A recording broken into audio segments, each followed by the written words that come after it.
श्री शिवाय नमस्तुभ्यम। हर हर महादेव। दोस्तों, आप सभी का स्वागत है हमारी भक्ति और भाग्य चैनल में। जैसा कि आपको पता है, हिंदू धर्म में हर त्योहार से कई धार्मिक मान्यताएं और कहानियां जुड़ी हुई हैं।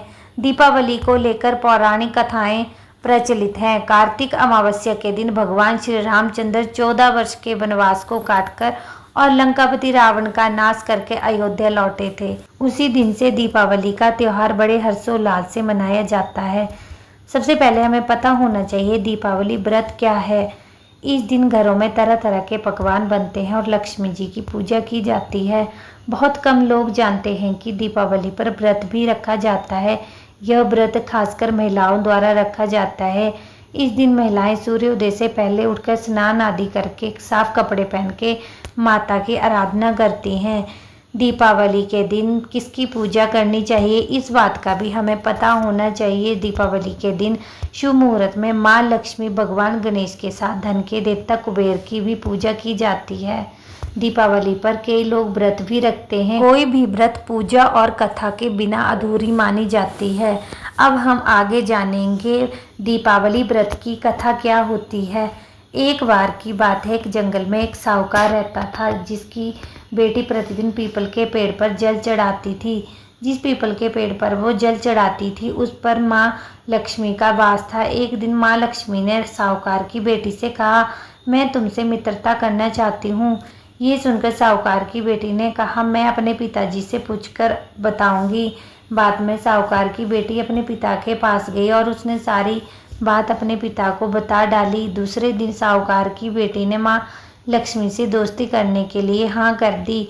दोनों अच्छी दोस्त बन गई। एक दिन माँ लक्ष्मी साहूकार की बेटी को अपने घर ले गई।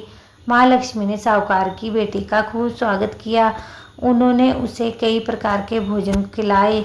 जब साहूकार की बेटी अपने घर वापस लौटी तो माँ लक्ष्मी ने उससे पूछा कि अब तुम मुझे अपने घर कब ले जाओगी। यह सुनकर साहूकार की बेटी ने माँ लक्ष्मी को अपने घर आने के लिए तो कह दिया, लेकिन वह अपने घर की आर्थिक स्थिति को देखकर दुखी हो गई। उसे डर लगने लगा कि क्या वह अपने दोस्त का अच्छी तरह से स्वागत कर पाएगी। यह सोचकर वह दुखी रहने लगी। साहूकार अपनी बेटी के उदास चेहरे को देखकर समझ गया। तब उसने अपनी बेटी से कहा कि तुम मिट्टी से चौकी बनाकर साफ सफाई करो। 4 बत्ती के मुख वाला दीपक जलाकर माँ लक्ष्मी का नाम लेकर उनका स्मरण करो।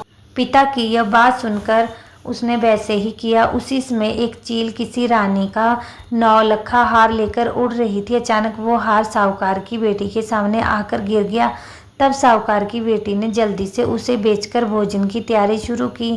थोड़ी देर में भगवान श्री गणेश के साथ महालक्ष्मी साहूकार की बेटी के घर आए। साहूकार की बेटी ने उसका खूब स्वागत किया और सेवा की। उनकी सेवा को देखकर माँ लक्ष्मी प्रसन्न हो गई और उन्होंने सारे दुख दूर कर दिए। इस तरह से साहूकार और उसकी बेटी अमीरों की तरह जीवन व्यतीत करने लगे। उनके जीवन में भी धन धान्य की कोई कमी नहीं रही।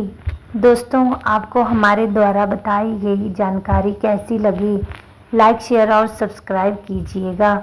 श्री शिवाय नमस्तुभ्यम।